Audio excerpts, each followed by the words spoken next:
Assalamualaikum warahmatullahi wabarakatuh. Nama saya Nurul Fahri dari Prodi Pendidikan Agama Islam, Fakultas Agama Islam UMS. Nah, oke, pada kesempatan kali ini kita akan membahas tentang metode dakwah. Yang pertama adalah kita akan membahas tentang pengertiannya terlebih dahulu. Nah, yang pertama adalah metode. Metode itu bisa disebut sebagai cara yang digunakan untuk melaksanakan rencana yang sudah disusun. Nah, terus yang kedua adalah dakwah. Dakwah bisa diartikan sebagai suatu usaha menyerukan kepada perorangan manusia atau seluruh umat manusia. Nah, jadi bisa disimpulkan bahwa metode dakwah adalah cara untuk menyerukan ajaran Islam kepada seluruh umat manusia atau kepada perorangan manusia, seperti itu. Lalu dalam pertemuan kali ini kita mengambil metode dakwah dari ayat Al-Quran. Nah, ayat yang kita ambil adalah Quran surat An-Nahl ayat 125 yang berbunyi, A'udzubillahi minasyaitonirrajim, Bismillahirrahmanirrahim, Ud'u ila sabili rabbika bil hikmah wal mau'izatil hasanah wajadilhum billati hiya ahsan.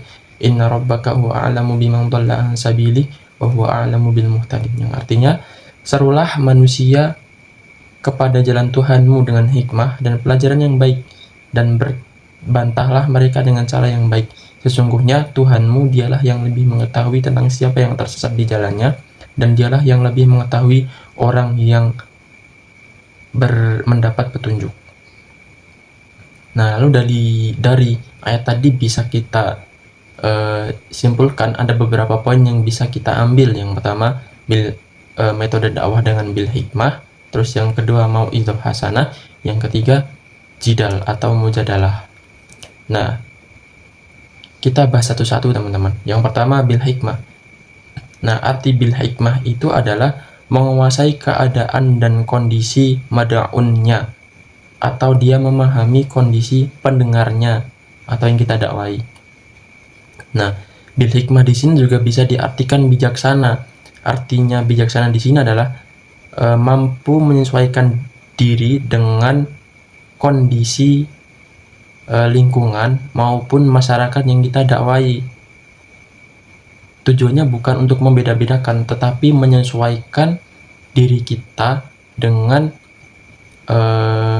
audiens kita, menyesuaikan yang kita sampaikan, baik itu caranya atau bahasanya, itu sesuai dengan kemampuan yang kita dakwai, seperti itu. Terus yang kedua, mau'izah hasanah, nasihat yang baik. Nah, karena nasihat yang baik itu dapat menembus hati manusia dengan lembut dan terserap oleh hati nurani dengan halus. Nah, karena gini, ketika kita menggunakan metode yang keras, justru audiens kita akan menolak. Nah, makanya metode yang kedua ini adalah dengan mau'izah hasanah, dengan nasihat yang baik, sehingga besar kemungkinan apa yang kita sampaikan itu bisa diterima oleh masyarakat umum, oleh audiens kita. Terus yang selanjutnya adalah dengan jidal atau dengan perdebatan. Nah, perdebatan di sini bukan saling menjatuhkan, tetapi melalui cara debat yang paling baik.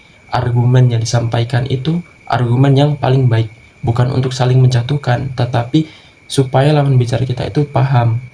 Nah, makanya argumen yang disampaikan itu argumen yang paling baik, sehingga lawan bicara kita bisa menerima. Nah, terus yang terakhir atau yang keempat itu kita mengambil dari Quran surat Al-Ahzab ayat 21 yang berbunyi, laqad kana lakum fi rasulillahi uswatun hasanah liman kana yarjullaha wal yawmal akhir wa dzakarallaha katsira.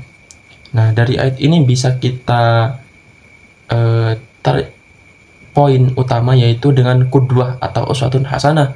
Itu adalah salah satu metode dakwah yang bisa kita gunakan. Dengan suri tauladan yang baik. Nah, sebenarnya Rasulullah sudah mencontohkan suri tauladan yang baik ini.